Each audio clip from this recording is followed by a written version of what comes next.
లేని లోటు మాత్రం నిన్న కనబడ్డది. బీఆర్ఎస్ ఎంపీలే ఉండి ఉంటే అప్పుడే ఆన్ ద స్పాట్ తేజస్వి సూర్యకు ధీటైనటువంటి సమాధానం మరి తెలంగాణ బిడ్డల తరఫున బీఆర్ఎస్ చెప్పుండేది. ఇవాళ 8 మంది కాంగ్రెస్ ఎంపీలు ఉన్నా, 8 మంది బీజేపీలు ఎంపీలు ఉన్నా తెలంగాణ రాష్ట్రానికి ప్రజలకు అవమానం జరుగుతుంటే పెదవులు మూసుకొని కూర్చున్నారు. మనం చూసిన మొన్ననే రాజ్యసభలో బీఆర్ఎస్ ఎంపీలు ఉన్నారు 3. కాళేశ్వరం ప్రాజెక్టు మీద కేంద్ర మంత్రి జలవనరుల మంత్రి అడగోలుగా మాట్లాడింది. అవాకులు చెవాకులు పేలితే మన ఎంపీ సురేష్ రెడ్డి గారు, మన బీఆర్ఎస్ ఎంపీ వడ్డిరాజు రవిచంద్ర గారు ధీటైనటువంటి సమాధానం చెప్పింది.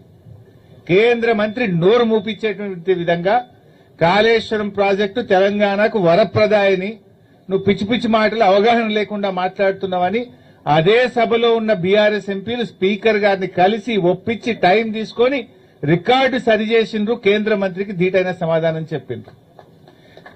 అదేమో ఒక ప్రాజెక్టుకు సంబంధించింది. ఇది యావత్ తెలంగాణ జాతిని అవమానపరిచే విధంగా, తెలంగాణ రాష్ట్ర ఏర్పాటు ప్రక్రియనే అవమానపరిచే విధంగా, తెలంగాణ 4 కోట్ల ప్రజలను ఆత్మగౌరవాన్ని దెబ్బతీసే విధంగా మాట్లాడితే 8 బీజేపీలు ఎంపీ, 8 కాంగ్రెస్ ఎంపీలుండి ఏం లాభం?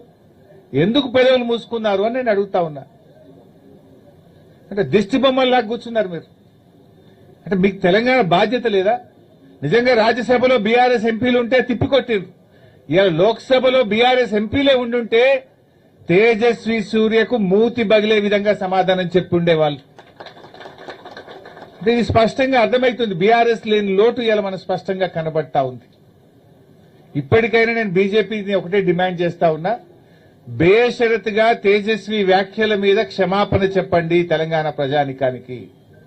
లేదంటే బీఆర్ఎస్ పార్టీ దీని విషయంలో ఊరుకోదు.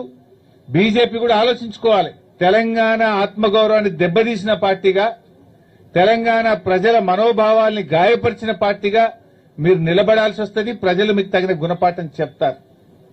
తప్పు జరిగినప్పుడు క్షమాపణ చెప్పాలి కానీ ఇంకా వెనకేసుకొచ్చుకుంటూ కిషన్ రెడ్డి గారికి తగదని కూడా నేను ఈ సందర్భంగా తెలియజేస్తా ఉన్నా. రేవంత్ రెడ్డి గారిని కూడా చూసినాం. ఇవాళ బడే బై చోటే బైల బంధం ఇవాళ మళ్ళొకసారి బయటపడ్డది ఢిల్లీలో.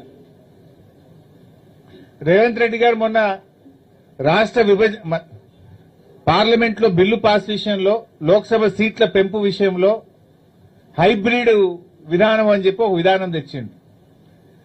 హైబ్రిడ్ సంగతి ఏందో ఇలా అర్థమైపోయింది. Cross breed. జనరల్ గా హైబ్రిడ్ మక్క అంటే ఏందన్నట్టు క్రాస్ బ్రీడే కదా. క్రాస్ బ్రీడ్ చేస్తే హైబ్రిడ్ మక్క వస్తుంది, విత్తనం ఏదైనా. ఈ హైబ్రిడ్ సంగతి అంటే క్రాస్ బ్రీడ్ అని అర్థమవుతుంది. రేవంత్ రెడ్డి నిన్ననేమో పార్లమెంట్ లో బీజేపీ కాంగ్రెస్ లు కొట్లాడుకున్నట్టు చూసినాం మనం. మహిళా బిల్లు విషయంలో ఇద్దరు కలిసి మహిళలకు తీరని ద్రోహం చేసిండ్రు. ఇలా బీజేపీ నిజంగా మహిళలకు రిజర్వేషన్ ఇవ్వడమే బీజేపీ లక్ష్యం అయి ఉంటే మీరు రీఆర్గనైజేషన్ ఎందుకు మహిళా బిల్లుతోని ముడిపెట్టిండ్రు? అవసరం లేదు కదా. మహిళా రిజర్వేషన్ నిజాయితీగా మీరు చేయాలనుకుంటే కాన్స్టిట్యూషనల్ అమెండ్మెంట్, రాజ్యాంగ సవరణతో ఉన్నటువంటి డీలిమిటేషన్ ప్రక్రియను ఎందుకు దానికి లింక్ చేసినారు? మీకు తెలుసు, మీకు 2/3 మెజార్టీ లేదని బీజేపీకి తెలుసు.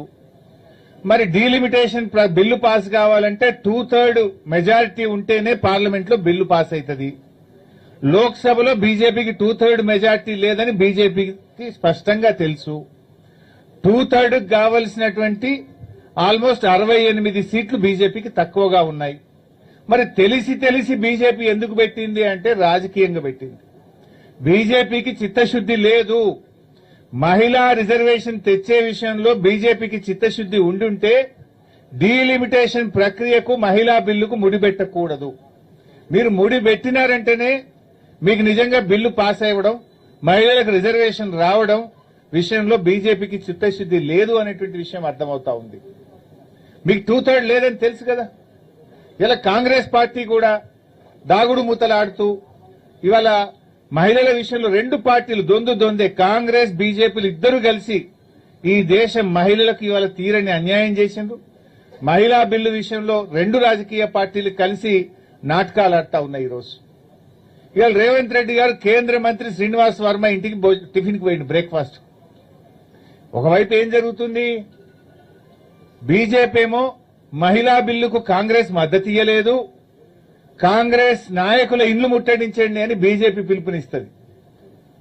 రేవంత్ రెడ్డి ఏమో ఆ కేంద్ర మంత్రి ఇంటికి టిఫిన్ పోతాడు పొద్దుగాల. అంటే ఏం నాటకాలు ఆడుతున్నారు మీరు?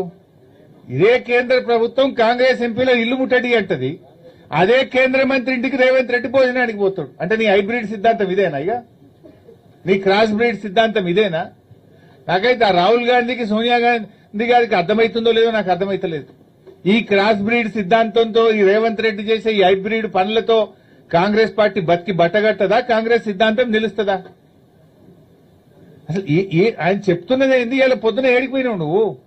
ఇవాళ దేశమంతా కాంగ్రెస్ నాయకుల ఇల్లు బీజేపీలు ముట్టడిస్తుండ్రు, నువ్వేమో కేంద్ర మంత్రి ఇంటికి టిఫిన్కి పోతున్నావు. అంటే నీ విధానం ఏంది? నీ పద్ధతి ఏంది? అసలు మీ పోరాటంలో ఉండే డ్రామాలు ఏందో ప్రజలకు అర్థమైతలేవా? నిజంగా